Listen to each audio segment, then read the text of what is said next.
Dad Diaries Day 103 and 104, and I woke up with a sore head this morning. It was just a spot on the back of my head. It was really weird. I was like imagining my ex sneaking into my house last night and just giving me like 20 bloody whacks on the back of the head while I was asleep. But no, after a bit of investigation, I discovered that no, I just have a pimple on the back of my head, which happens, weirdly enough. When stuff like this happens, I'm always reminded of the fact that I actually used to have acne. And when I say I used to have acne, I mean like I didn't just have a few spots here and there. I didn't just have a few pimples. I had a full face of acne.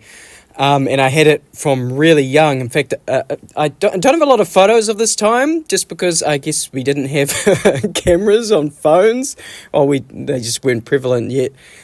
Showing my age a bit there, but I'll see if I can dig up some old photos.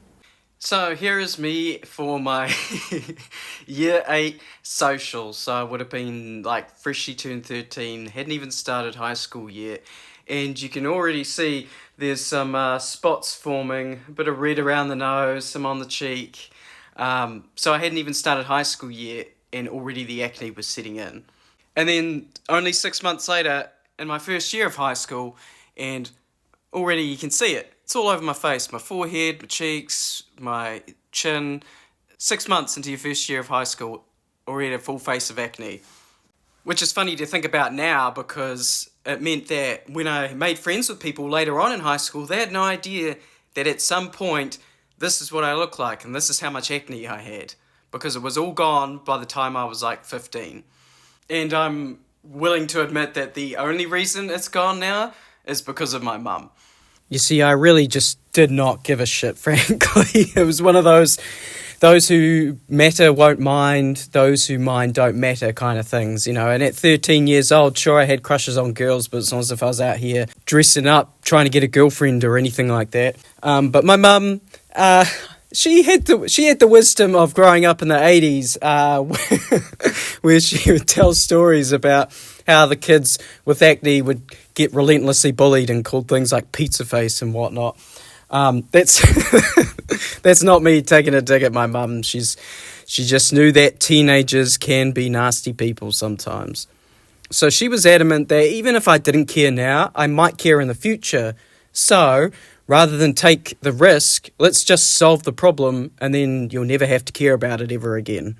So, first stop, Clearasil. Now, I don't watch a lot of TV anymore, or even really YouTube for that matter, so I just don't see a lot of ads, but I remember back in the day, these ads were just everywhere. Of course, we could have shown you a drop-dead gorgeous girl who's never had a pimple in her life, but all you really need to see is the proof, and the evidence is clear. Clear Skin Clearasil. Like, I don't know about you, but I swore I saw that like 6 times a day.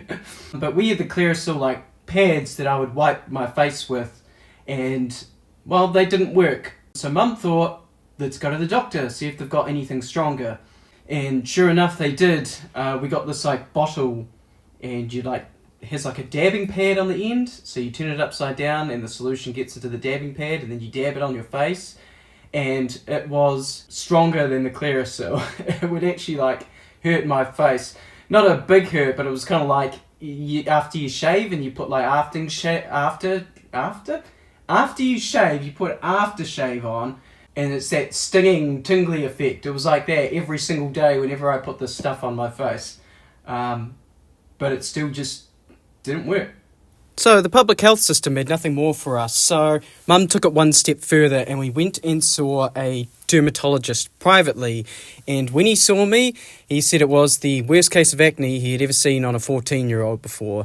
So I guess breaking barriers at 14 years old, woo!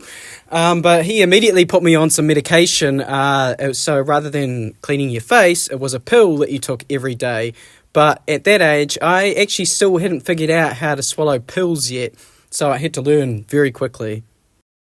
You can just imagine 14-year-old teen boy Daniel being like, "Ugh, do I have to? Like, it doesn't matter, Mum. Ugh, my mum wants to cure my acne. My life sucks." I don't know the name of the medication, so I couldn't tell you if I tried. Although if you Googled it, you'd probably be able to figure it out anyway. But I figured out how to take the pills, got real good at them. Sometimes I'll just throw them back without even needing a bit of water. And within months, already, it was starting to clear up.